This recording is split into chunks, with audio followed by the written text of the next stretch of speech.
First ever factory outlet లో దంతెరా sale offer ఈ నెల 15 నుంచి 20 వరకు Mukunda jewellery Purvi grand opening November 1 KPHB లో.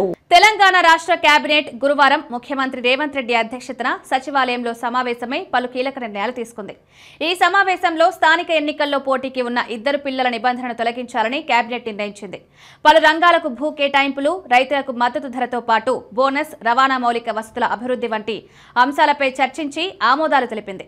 కేబినెట్ నిర్ణయాలను మంత్రి పొంగులేటి శ్రీనివాసరెడ్డి మీడియాకు వివరించారు. ప్రస్తుత ప్రభుత్వం అధికారంలోకి వచ్చి 2 ఏళ్లు పూర్తి చేసుకున్న సందర్భంగా రాష్ట్ర వ్యాప్తంగా ప్రజాపాలన, ప్రజా విజయోత్సవాల పేరుతో వేడుకలు నిర్వహించనున్నట్టు కేబినెట్ ప్రకటించింది. డిసెంబర్ 1 నుంచి 9 వరకు 9 రోజుల పాటు జరిగే ఈ వేడుకల్లో ప్రభుత్వం గత 2 సంవత్సరాల కాలంలో సాధించిన విజయాలు, 6 గ్యారంటీల అమలు, భవిష్యత్ ప్రణాళికలను ప్రజలకు తెలియజేయనుంది. ప్రజల భాగస్వామ్యాన్ని పెంపొందించడం, ప్రభుత్వ పథకాలపై అవగాహన కల్పించడం ఈ వేడుకల ప్రధాన ఉద్దేశమని మంత్రి పొంగులేటి తెలిపారు.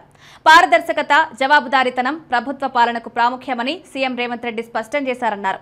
రాష్ట్రంలో కొత్తగా 3 వ్యవసాయ కళాశాలలు స్థాపించేందుకు కేబినెట్ ఆమోదం తెలిపింది. నల్సార్ల విశ్వవిద్యాలయంలో స్థానిక విద్యార్థులకు 50% సీట్లు కేటాయించాలని నిర్ణయం తీసుకుంది.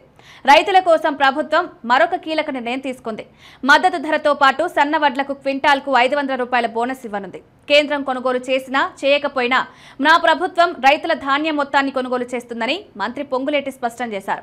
రవాణా రంగంలో కూడా పెద్ద ప్రాజెక్టులు ఆమోదం పొందాయి. రాష్ట్ర వ్యాప్తంగా దాదాపు 5500 కిలోమీటర్ల పొడవున హ్యామ్ విధానంలో రోడ్ల నిర్మాణం చేపట్టాలని కేబినెట్ నిర్ణయించింది. ఈ విధానం ప్రకారం నిర్మాణ వ్యయంలో కొంత మొత్తాన్ని ప్రభుత్వం ముందుగానే చెల్లిస్తుంది. మిగిలిన దాన్ని నిర్మాణం పూర్తయిన తర్వాత వాయిదాల రూపంలో చెల్లిస్తుంది. గ్రామీణ ప్రాంతాలను ప్రధాన రహదారులతో వేగంగా అనుసంధానం చేయడమే దీని లక్ష్యం.